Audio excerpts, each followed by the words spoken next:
ভাই, আজ আমাদের সম্মানটা তুই বাঁচাতে পারবি। এই বেরো এখান থেকে, তোরা এখানে ভেতরে কি করে ঢুকলি? 1 মিনিট গার্ড।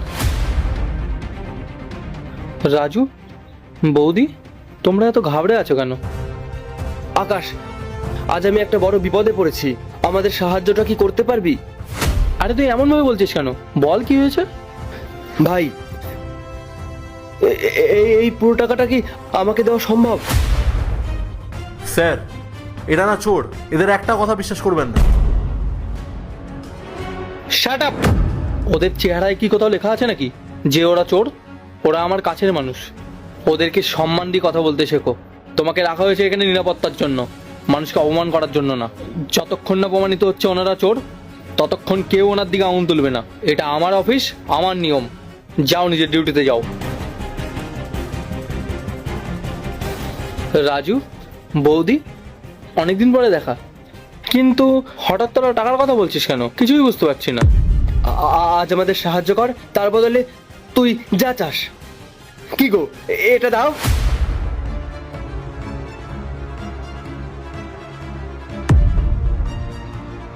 এই নে ভাই, আজ আমাদের সম্মানটা তুই বাঁচাতে পারবি। আরে রাজু, তুই এটা কি করছিস? আর বৌদি, তুমিও আমার সামনে হাত জোর করে দাঁড়িয়ে আছো?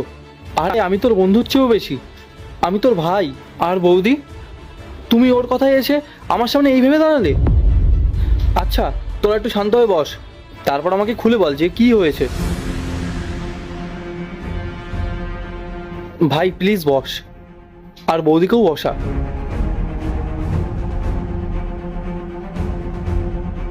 ভাই, কি করব বুঝতে পারছি না। টাকার জন্য তোর বৌদিকে কত অপমান সহ্য করতে হয়েছে, কত খারাপ ব্যবহার করেছে ওরা। তাই যদি হাত জোর করে টাকা চাইতে হয়, আমার কোনো সমস্যা নেই। রাজু, তুই আমার কথা শোন। তোর টাকার দরকার হলে আমি তোকে সব টাকা দিয়ে দিচ্ছি, কিন্তু এই যে বৌদির মঙ্গলসূত্র, গাড়ির চাবি, হাত জোর করছিস, এগুলোর মানে কি? আমি কি কোনো ফাইন্যান্সের কাজ করি? আমি তোর বন্ধু, তোর যদি কোনো সাহায্যের প্রয়োজন হয় আমি এমনি করব। আগে আমাকে বল তো, তোর কি হয়েছে ভাই, যে তুই আজ এরকম অবস্থায় এসে দাঁড়িয়েছিস? তোর এই দুরবস্থা আমি কোনোদিনও আগে দেখিনি। বৌদি, কি এমন হয়েছে যে টাকার জন্য আপনার সম্মান চলে যাচ্ছে?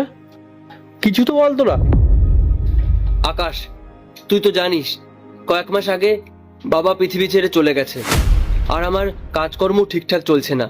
তাই একটা মহাজনের কাছ থেকে আমি 2.5 লাখ টাকা ধার নিয়েছিলাম, আর আমার কাকা সেই টাকাটা চুরি করে নিয়ে গেছে। কিন্তু আমি সত্যিটা জানি। পার্ট 2 দেখতে সাবস্ক্রাইব করো ভেলকু 78M।